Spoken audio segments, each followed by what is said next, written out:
The desert stretched endless and unforgiving, the horizon wavering under the blaze of the late afternoon sun. Heat shimmered off the sand like a living thing, curling and bending the world into mirages. The cowboy rode with steady rhythm, his horse's hooves muffled against the soft earth, his hat pulled low to shield his eyes from the merciless glare. He was a man used to silence, both around him and within. For years, he had chosen this emptiness over the risk of feeling again.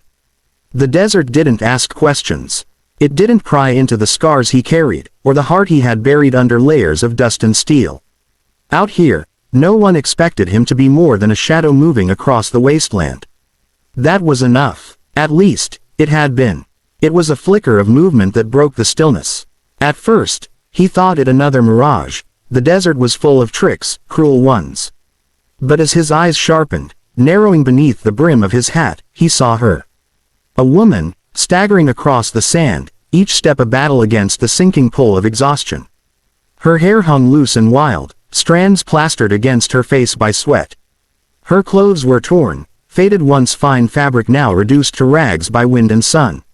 She moved like someone who had been walking too long without water, her arms trembling, her knees buckling with each desperate stride. The cowboy reined in his horse, the animal tossing its head as if sensing the strangeness of the scene. He dismounted, boots crunching against the brittle ground. He didn't call out right away. People left to the desert were often left for a reason, and he wasn't a man who tangled with other folks' business lightly. But something about the tilt of her chin, even in ruin, stopped him from turning his back. She stood there, swaying, her eyes dark with defiance even as her lips cracked from thirst. She met his gaze and did not beg.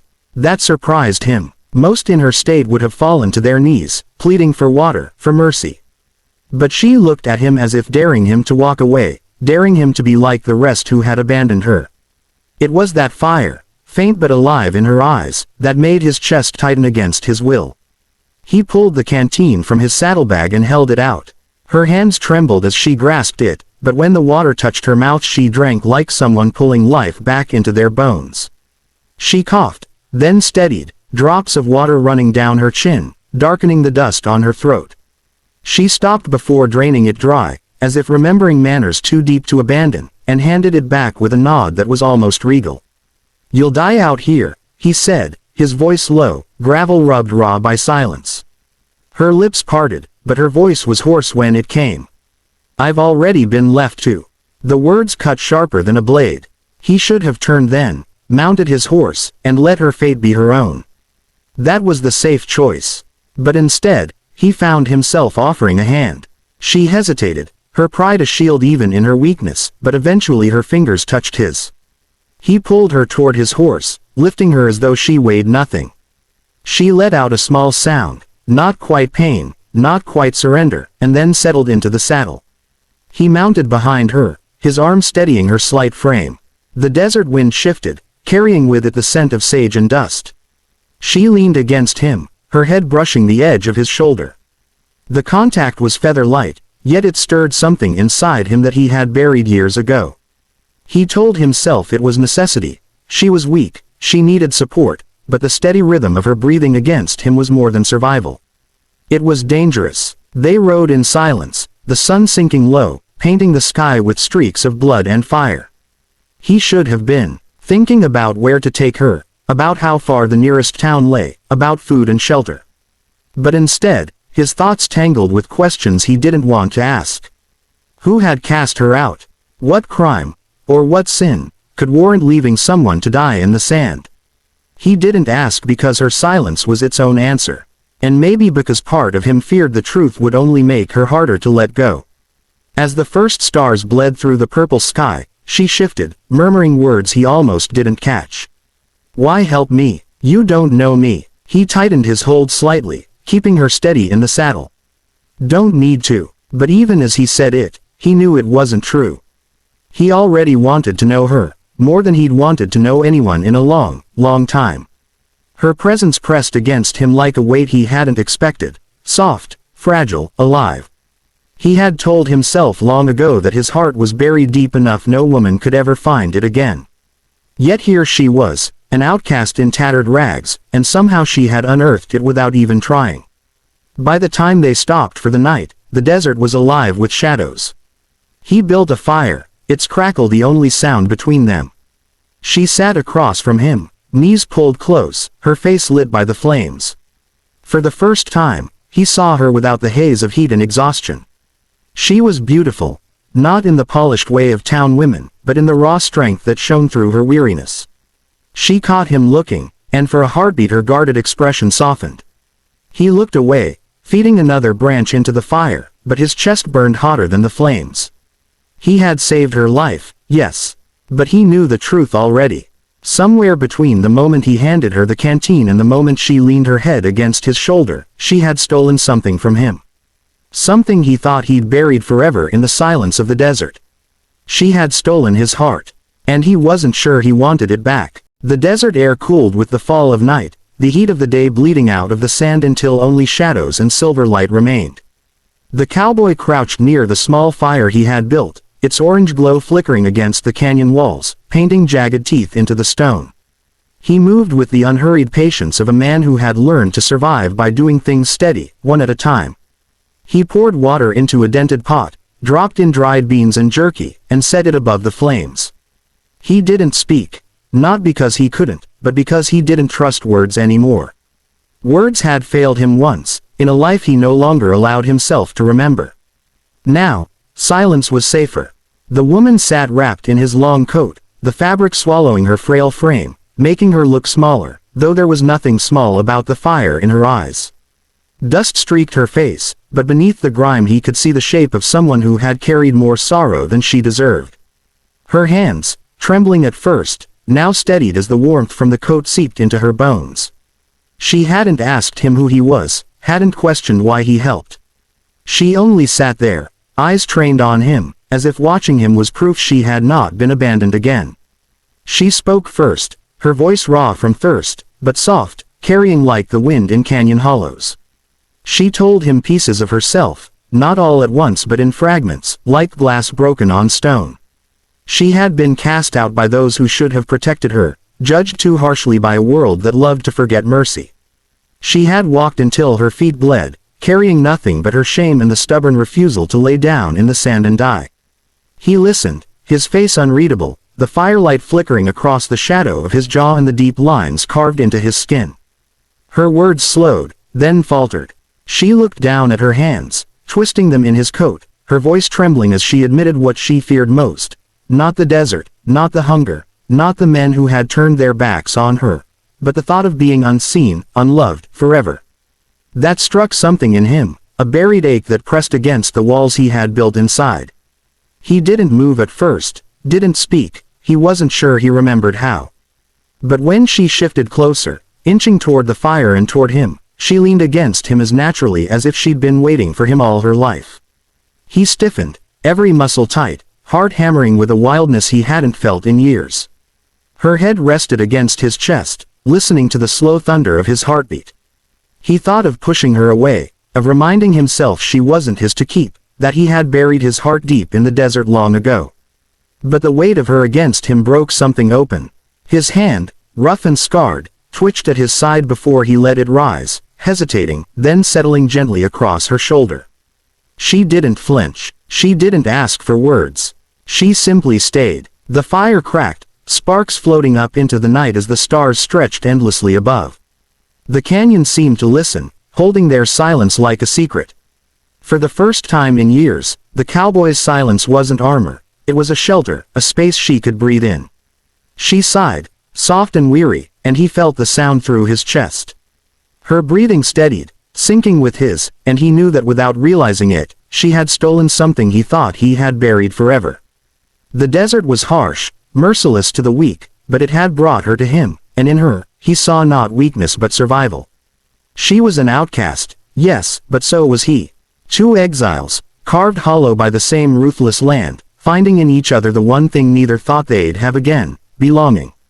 He stared into the fire, his hand still resting on her shoulder, the heat of her body seeping into his side. The silence stretched long, but it wasn't empty. It was full, of things unspoken, of wounds unseen, of a promise neither dared to name. And though he had sworn to bury his heart in the desert, that night it beat again, fragile but alive, because of the woman sleeping softly against him. The first time she saw the children up close, it was by accident. She had just finished hauling a basket of laundry to the line, her arms aching from the weight of wet clothes.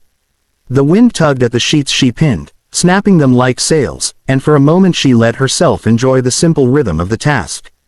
Then, from the corner of her eye, she noticed movement at the edge of the yard. Two small figures stood half hidden behind the corner of the house. A boy, tall for his age but thin as a reed, clutched the porch rail, his knuckles white. Beside him, a little girl with tangled hair peered around his leg, her white eyes fixed on the stranger who had taken up residence in their world. The woman stilled, her hand frozen on the clothespin. She had known the rancher had children. She had seen them dart past the windows at night, heard their laughter carried faintly on the wind. But until now, they had kept their distance, ghosts haunting the edges of her new life. She forced a smile, though her heart thudded nervously. "Hello," she said softly, careful not to startle them. The boy's grip tightened on the railing. His jaw set in a stubborn line, the same kind she often saw on his father. He didn't answer. The girl, though, tilted her head, curiosity flickering across her small face. For a moment, the woman thought she might step forward, but the boy's hand held her back. The unspoken message was clear: stay away. Her smile faltered, but she nodded as though she understood. "That's all right," she murmured. "I'll be here if you decide you want to talk." For the next few days, she caught glimpses of them, at the edge of the barn while she milked the cow, perched on the fence while she carried buckets of feed. Always watching, never approaching. Their father didn't press them, and neither did she. Children, she knew, needed time to trust. Still, every glance reminded her of the question that had been planted in her heart the day he asked, "Can you be a mother?" She had no answer. She had never known what it was to cradle a child of her own. Yet something about those two watchful faces stirred a longing in her, a fierce ache to belong to them as much as to this land. It happened one afternoon when the rancher was out riding the pasture fences. She was sweeping the porch when she heard a small sniffle. Turning, she saw the little girl sitting on the steps, her cheeks wet with tears. The boy was nowhere in sight. For a long moment, the woman stood frozen, afraid that if she moved too quickly the child would bolt. But the girl didn't run. She just sat there, shoulders trembling, eyes downcast. Gently, she set the broom aside and lowered herself onto the step, leaving space between them. "What's the matter, sweetheart?" she asked, her voice soft. The girl scrubbed her face with her sleeve, refusing to look at her. The silence stretched so long the woman thought she might never answer. Then, in a tiny whisper, the words slipped out. "I miss Mama." Her heart broke at the raw simplicity of it. She swallowed the lump in her throat and nodded. "I know you do. That kind of missing never really goes away." The girl glanced at her then, just a flicker, as if weighing whether this stranger could understand.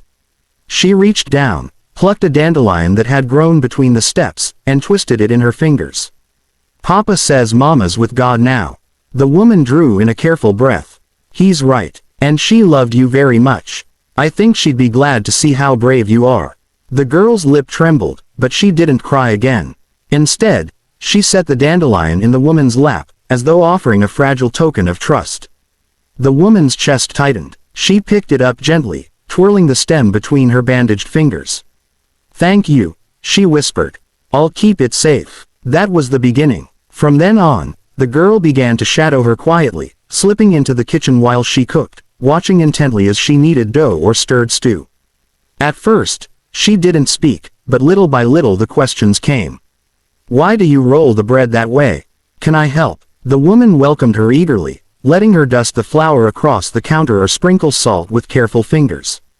It wasn't long before the girl's laughter filled the kitchen again, bright and sweet like a bell. The boy was slower to thaw. He lingered on the edges, his eyes wary, his arms crossed. One evening, when she offered him a slice of fresh bread, he shook his head and muttered, "We don't need you." The words cut, sharper than he knew, but she only smiled gently. "Maybe not, but I'm here anyway." It was his sister who finally bridged the gap. One day she ran to him, clutching a cookie the woman had helped her bake. "Try it," she insisted, holding it up to his mouth. He tried to resist, but her determination wore him down. With a reluctant bite, his eyes widened despite himself. She laughed, clapping her hands, and the woman caught the briefest flicker of a smile tugging at his lips. He didn't thank her, but he didn't glare as fiercely after that. The rancher noticed the change. One evening, as the woman sat on the porch mending clothes, he came to stand beside her. The children were chasing fireflies in the yard, their laughter carrying on the warm night air. He watched them for a long while, his face unreadable. Then, quietly, he said, "They're laughing again. Been a long time since I heard that." She looked up at him, startled by the softness in his voice. "They're good children," she said simply. His eyes met hers, steady and searching. "It ain't easy, stepping into a life that's already broken. But you've done more than work here. You've given them something I couldn't." Her throat tightened. She wanted to protest, to tell him she had done nothing extraordinary. All she had offered was her heart, tentative and trembling, and the children had accepted it, little by little. But she held her tongue, afraid her voice would betray too much. The boy ran past just then, the girl close behind, both laughing breathlessly. The rancher's gaze softened as he watched them, then returned to her. "That's why I asked you that question," he said, his voice low. "Not if you could work. I knew you could, but if you could be a mother." The words lingered between them like the hum of the crickets in the grass. She looked at the children, then back at him, and though she couldn't bring herself to answer out loud, her heart whispered the truth she was only just beginning to accept. She wanted to be, and for the first time in years, that hope didn't scare her. The seasons shifted slowly on the ranch, marked not by calendars but by the smell of the air, the bend of the grass, the way the sky deepened at dusk. What had once felt foreign to her began to take root in her bones. She woke before dawn not out of obligation but out of rhythm, her body attuned to the work in the land. She no longer counted the blisters on her hands or the aches in her shoulders. Instead, she measured her days by the sound of children's laughter echoing across the yard and the quiet nods of approval from the man who had once been only her employer. In the evenings, when supper was done and the chores had settled, the children would pile close to the fire. The girl begged for stories, her small hands tugging at the woman's sleeve until she relented. She told tales from her own childhood, half-remembered folk tales, scraps of dreams she shaped into adventures.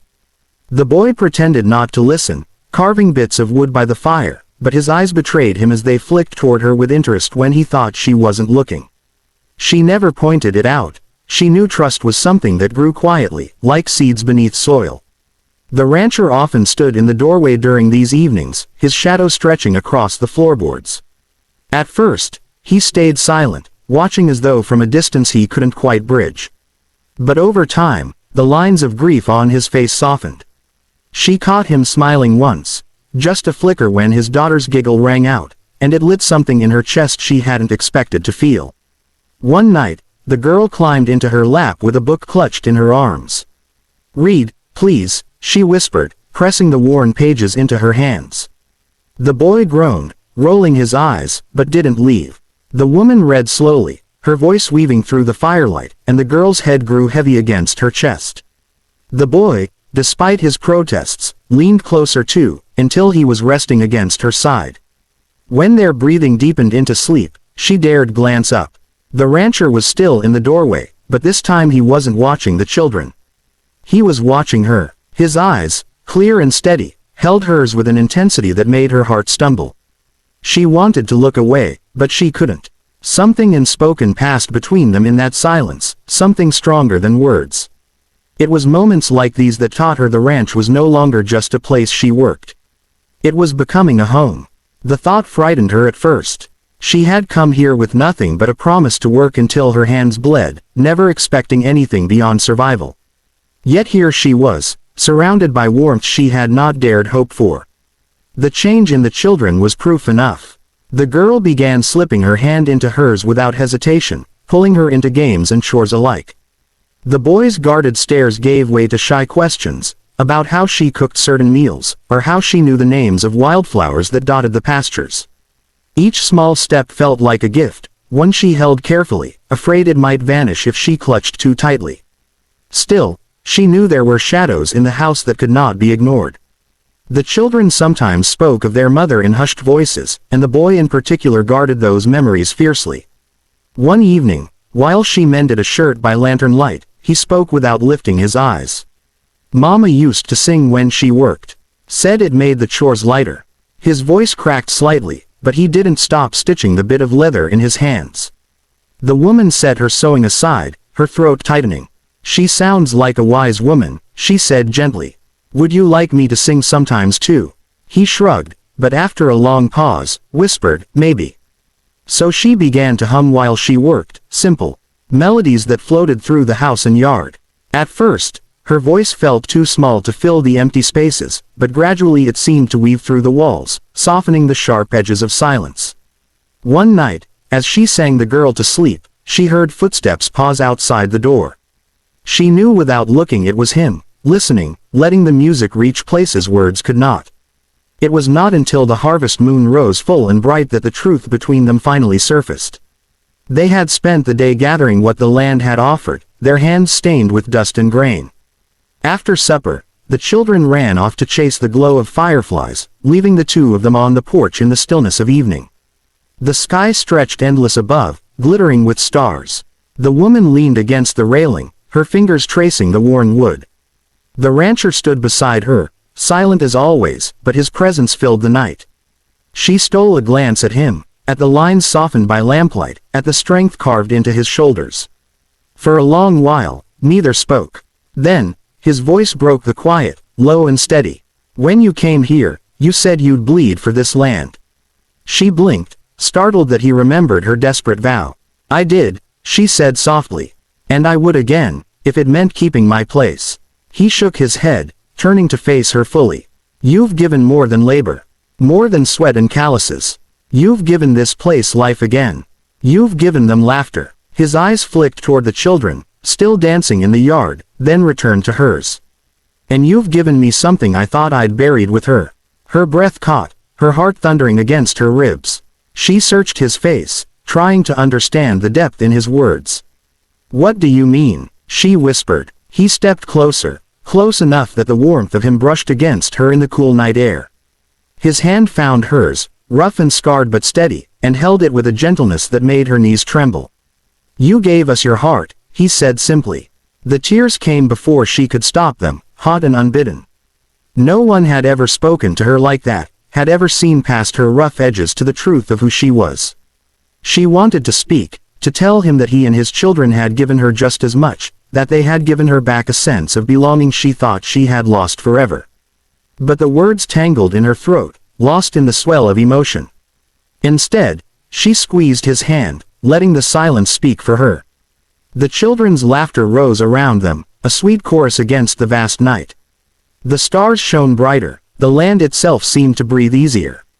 For the first time in years, the ranch did not feel like a place of survival, but like a promise, a place where love could take root again. And as she stood there, her hand in his, she knew that this was no longer just his home. It was theirs.